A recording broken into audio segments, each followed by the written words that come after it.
আজি বনাও হওক ৰেষ্টুৰেণ্টৰ নিচিনাকৈ চিকেন পকৰা খাবলৈ একদম ৰেষ্টুৰেণ্টৰ নিচিনা হয় আজি যেহেতু চিকেন পকৰা বনাইছিলোঁ সেইকাৰণে ভাবিলোঁ ৰেচিপিটো আপোনালোকৰ লগতো শ্বেয়াৰ কৰোঁ বুলি এতিয়া মই লৈ লৈছোঁ চিকেন এইখিনি ধুনীয়াকৈ ধুই ল'লোঁ আৰু এতিয়া লৈ লৈছোঁ নহৰু পেষ্ট আধা চামুচ আদা পেষ্ট আধা চামুচ হালধি গুড়ি জলকীয়াৰ গুড়ি জিৰা ধনিয়া গুড়ি সোৱাদ অনুসৰি নিমখ দিছোঁ জালুকৰ গুড়ি দিছোঁ আৰু এতিয়া দি দিম ফুড কালাৰ আপোনালোকৰ ওচৰত থাকিলে দিব পাৰে নাথাকিলেও একো কথা নাই নিদিলেও হয় আৰু এতিয়া এইখিনি ভালদৰে মিক্স কৰি ল'ম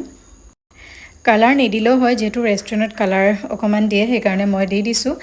আৰু এতিয়া দি দিছোঁ অকণমান বেচন আৰু এই লগত দিব লাগিব কৰ্ণফ্ল'ৰ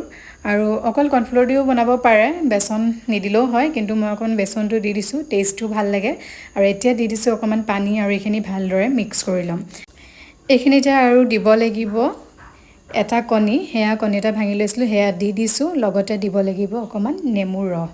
আৰু গোটেইখিনি এতিয়া ভালদৰে মিক্স কৰি 15 মিনিটমান এনেধৰণে থৈ দিম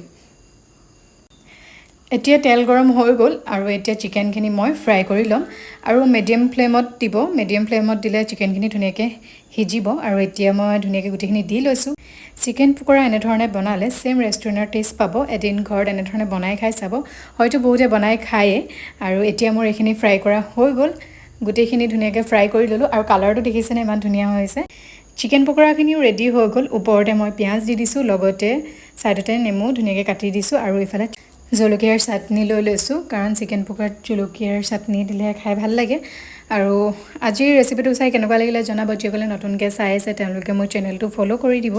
এতিয়ালৈ বাই